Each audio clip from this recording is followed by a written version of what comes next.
Today is all about Malaysia Day because, again, as mentioned, Malaysia Day is just around the corner, 16th of September, which is going to be held in Kuching, Sarawak this year around. It's something that a lot of Malaysians are looking forward to. The thing is, Nabil, I just want to ask you, I mean, yes, you did give that brief history of who Malaysia is and so on and so forth, but truly, what do you think about being Malaysian to you? Oh my God. Where do I start? I mean, you only have 30 seconds, though. I will need 30 minutes, but I mean, Malaysia, what is being Malaysian means to me. Like, first of all, I would say it's home. It's because it's where my family and friends are. And it's comfortable. I love being here. I'm in performing arts right now, but I don't ever see myself getting out of Malaysia to do it, even though it's probably better somewhere else. But I don't know. I mean, Malaysia is home. I love it so much, and it's unique. It's being talked about a lot, but our racial harmony. I mean, it's so beautiful that there are so many races in Malaysia. Like, not just in Malaysia. If you look over to Sabah and Sarawak, lagi banyak. Exactly. You know, so I mean, what about you? Yeah. I was hoping you were to ask me the same question. Now. Sorry, I was. No, I mean, to me, honestly, I've had the opportunity to actually live abroad for for a number of years, pursuing my studies. But again, I have to say, wholeheartedly, nothing beats Malaysia. Nothing beats being a Malaysian with all of the things that we have. We don't have to even mention about food. I mean, food, wow, Malaysia, food, right? I mean, like, it's unparalleled.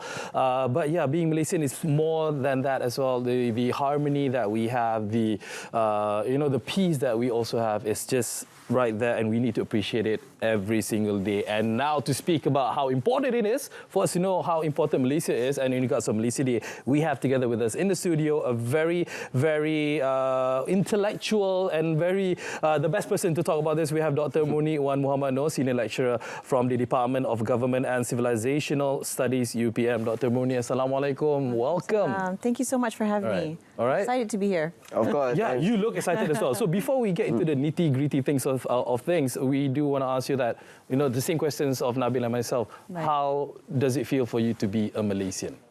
I mean, honestly, if I were given the chance to be anywhere else, there's nowhere else I'd rather be. That's the honest truth. And I know it sounds cliche, but I've traveled to other countries, and there's nothing quite like the unity that we have in Malaysia. Although it's not perfect, but it is, there's this culture of tolerance and respect and understanding that I really feel is lacking in other countries. And so to me, that is the essence of what makes us Malaysians. Nice. Of course, unique indeed. I mean, we have a lot of public holidays that makes us a beautiful, more beautiful country. Oh, yeah, okay. But of course, talking about public holidays, sometimes people get confused between Independence Day, National Day, and also Malaysia Day. Right. And because they are confused, why are we celebrating the nation twice in a year? Right. So maybe you can provide the audience with a brief overview of what Malaysia Day represents and its historical significance. Right, Nabil, thank you. Because honestly, I teach the subject kenegaraan, right? And many of my students, and a lot of people actually get it confused. What's the difference? So Malaysia Day is actually the day in which the formation of Malaysia was declared to be officially established on 16th of September 1963. Although it was actually meant to be on 31st of August, but due to certain factors, it was delayed, and eventually it came to be on the 16th of September. This is really significant because before this date, Malaysia was not in existence, right? So we need to understand the situation back then, where it was the Federation of Malaya that was independent, that was newly independent. And then there was negotiations with other states like Singapore, Sabah, Sarawak, and Brunei in order to form Malaysia. But as we all know, in the end, the states that managed to form Malaysia was Singapore, Sabah, and Sarawak. And then later on, as you mentioned in the beginning, Singapore left, or we decided that that was not the way to go. So now, parting ways amicably. Right? Of course, amicably. All smiles in the studio here. Sorry. No, it's okay. So that is the significance of Malaysia Day, and that has created a lot of impact in different areas like international affairs, law. We have a constitution that reflects the rights and protects the interests of all parties that were part of Malaysia and things like that. Yeah. Yeah, because it is not as simple as one may think, because it is, I mean, like, to just get together, even within your own family of 5, for instance, is already hard to get people on the same page. But this, we're talking about across all of the states that we have, let alone, you know, going across the South China Sea to the island of Borneo to negotiate, I would say, with Sabah and Sarawak. But there's no dispute that it is very, very important for our brothers and sisters across the South China Sea to be amongst us, and they are part of the family, and we need to recognize that wholeheartedly. Right. Right. I definitely agree. And you were talking about how it wasn't easy, even in a family of 5. I mean, you know, probably we fight amongst ourselves sometimes, right? So can you imagine the challenges that we had back then in order to form Malaysia? It was quite significant. But so, for example, some of the challenges that we had were the competing interests of different groups. With different ethnicities, and then we have different states wanting to come in and protect their interests, and this is all natural. But we managed to overcome that.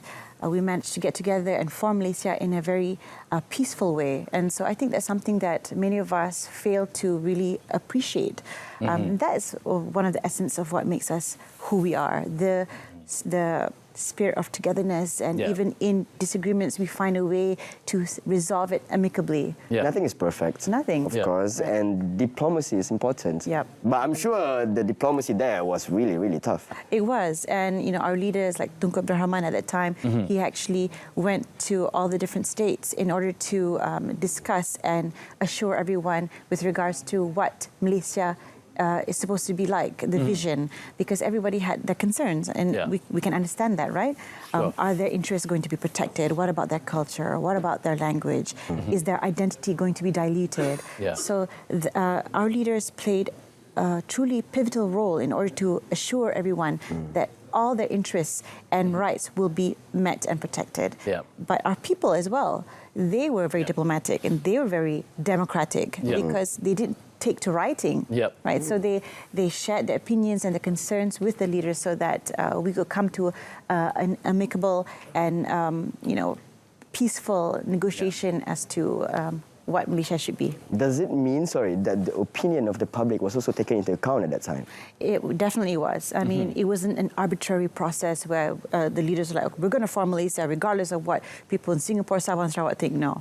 So there was several, I'm not going to bore you with the stages and the memorandum. This is actually interesting. We don't mind listening to this, and I bet our viewers I'm writing notes. I'm a lecturer, so I can't help it. But basically, there were so many processes that our leaders took and our people participated in order to voice out their opinions, and these opinions were taken into consideration, and then it manifested in the spirit of the Constitution that we have today.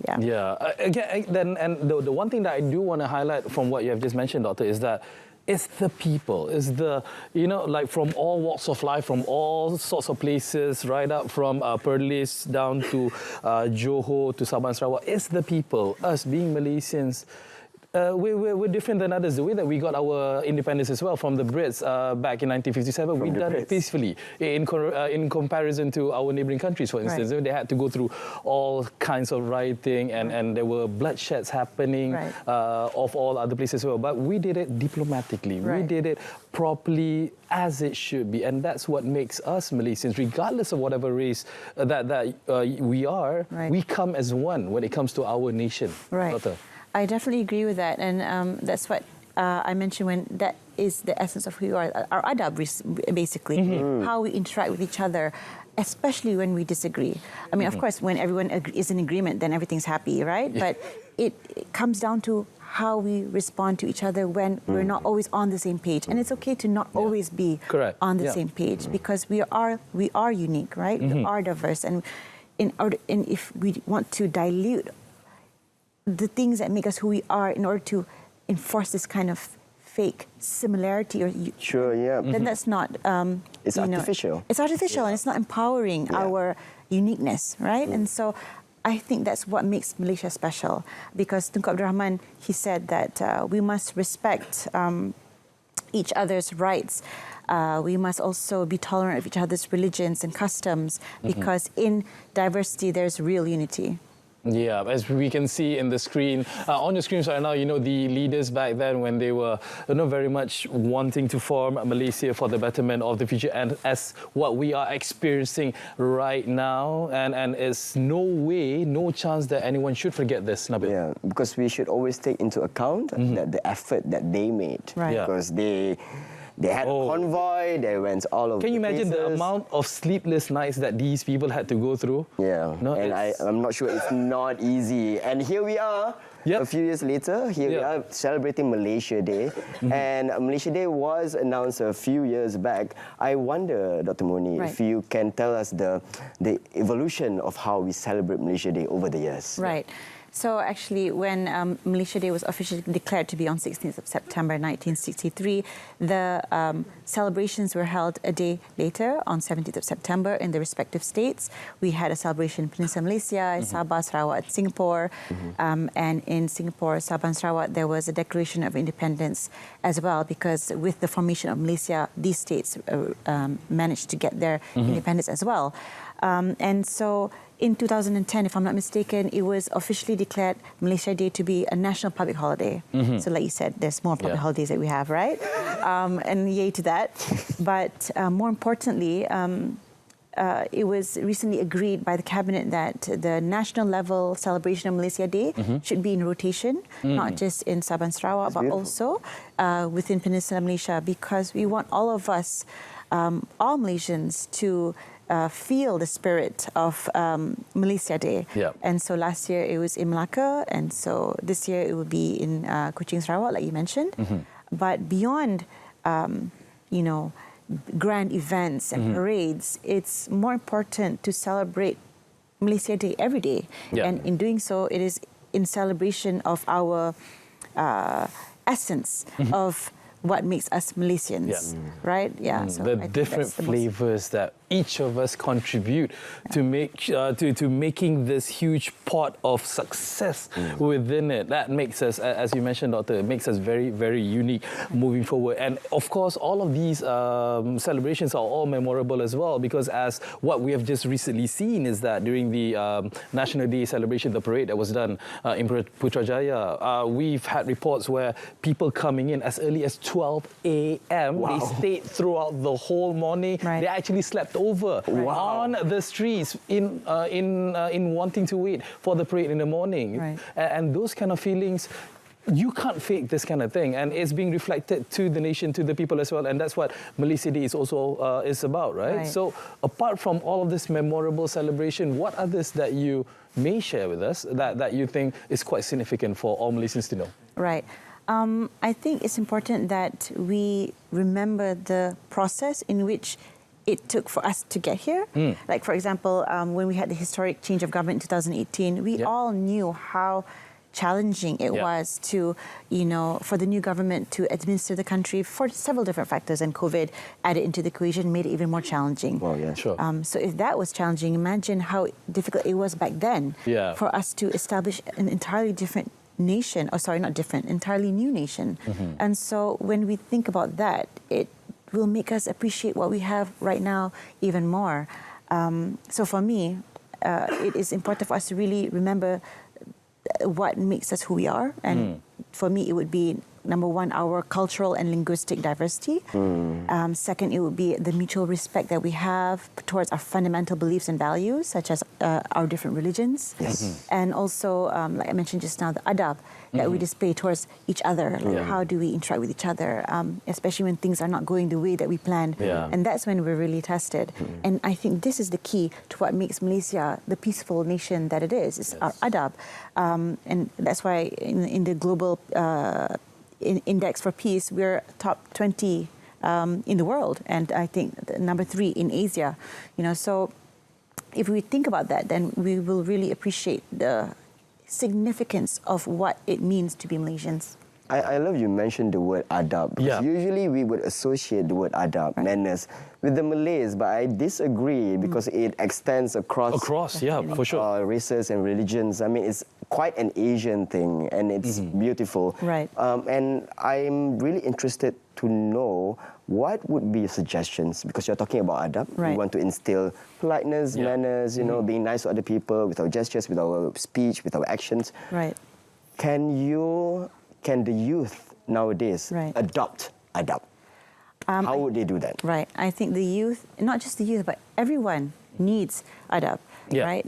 But it's something that we are losing a little bit for different reasons. And when we lose the adab and the thing that makes us Malaysians, then we become vulnerable to not just external conflict, but internal conflicts such as like hate speech and racism and things like that, which is why I actually wrote a book, a children's book on anti-racism and for the prevention of hate speech, because I feel the way that we can move forward to prevent racism and hate speech is through the inculcation of adab, which actually goes beyond just manners. It goes beyond ethics even. This book is trying to teach us to celebrate what makes us unique. So an excerpt from the book, it reads, if I'm not mistaken, I can't even remember my own words, but something like... You wrote it yourself. You don't put it on the spot. Let me see. It says, we must remember that we're all special in our own way, and we've forged a similarity that's here to stay. And we must remember the importance of unity, which is strengthened because of our diversity. All right, that's very, very lovely put. But an extension to that, I mean, like, again, it is still within the topic that what we're discussing here about, as what Nabi has also highlighted, with the line of how the world is right now. We're so open with the presence of social media. Unfortunately, some have actually forgotten, you know, how to be courteous, how to hold their manners properly. Is there anyone to blame for that? Is it easy just to blame the media, the social medias, or the Westerners on that? Is it? I love talking about this, and I do think that the media does. Not us. We're good. We're good, right? We're good. But okay.